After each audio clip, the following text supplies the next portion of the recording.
Dating lasog-lasog na nabili natin sa basurahan ay ganito na ang itsura ngayon. Napakalayo na at sobrang dami ng pyesa na mamahalin ng mga nakalagay sa kanya. Na ngayon ay umaandar na dati halos hindi natin makilala. Unti-unti na rin nating napalitan yung mga hiniram nating pyesa sa kanya, mapagana lang siya. Ngayon binibilan na natin at pinapalitan na natin yung mga pyesa niya nang magamit na siya ng maayos at marami rin na nagsasabing isali rin natin ito sa mga motor show. Pero marami rin na naghahanap doon sa ating Raider FI na si kumpare. Ano nga bang balita sa kanya? Bakit nga ba wala na tayo mga vlog para sa kanya? Actually, hindi naman tayo walang vlog para sa kanya. Tinanggalan kasi natin siya ng mga pyesa at nililipat natin dito kay Ghost Project. Sa ngayon, ayun ang ating gagawin. Tatanggalan na naman natin ng pyesa ang ating Raider FI at ilalagay na naman natin dito kay Ghost Project or si Honda Click 150 natin para mas lalong dumiin na yung mga pyesa netong Honda Click natin na dating mukhang basura, ngayon motor na.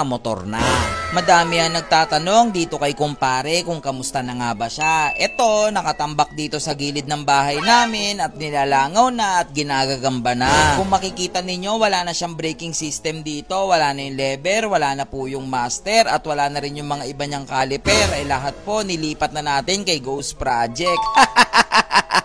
Sa totoo lang, sobrang nalulungkot ako at naiiyak ako dahil mahal na mahal ko si kumpare.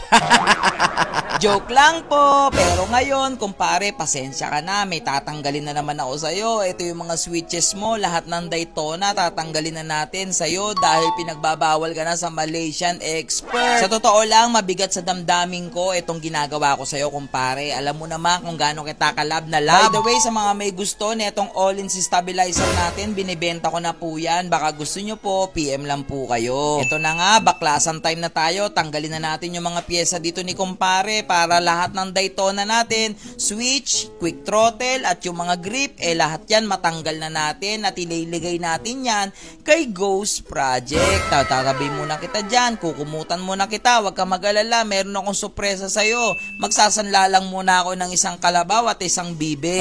At ito, nandito na tayo kay Ghost Project, isasalpak na syempre ni Kuya Russell. Dito yung ating mga switches na Daytona. Ganon din yung ating grip. By the way guys, pat and slim po ang tawag sa switch na to. Meron din pong double pat o double slim, pero ngayon ang pinili ko po is pat and slim. Modification na rin pala ang ginawa ni Kuya Russell dito sa ating throttle. At syempre yung na-pending nung nakaraan, yung tire hugger, nilagay na rin natin at nagsali na rin tayo ng bagong coolant para mukhang fresh na dito si Ghost Project. Pintura na lang talaga ang kulang dito. Didiin na to ng sobra. Woo! Hirap pala nito.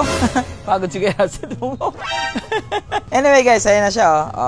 Pero yung mga wiring natin dito, hindi pa natin i-fix lahat. So yung passing wala pa. Tapos yung mga iba hindi pa gumagana. Pero may busina. Signal light, diba? Gumagana. Idle stop, hazard. Tapos push start. Ayan, yan lang yung pinagana natin, yung mga basic lang.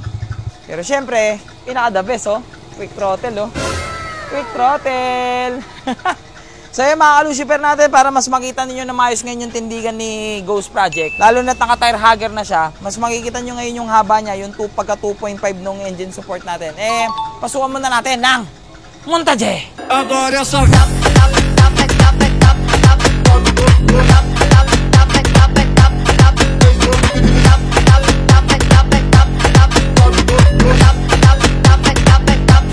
Agora só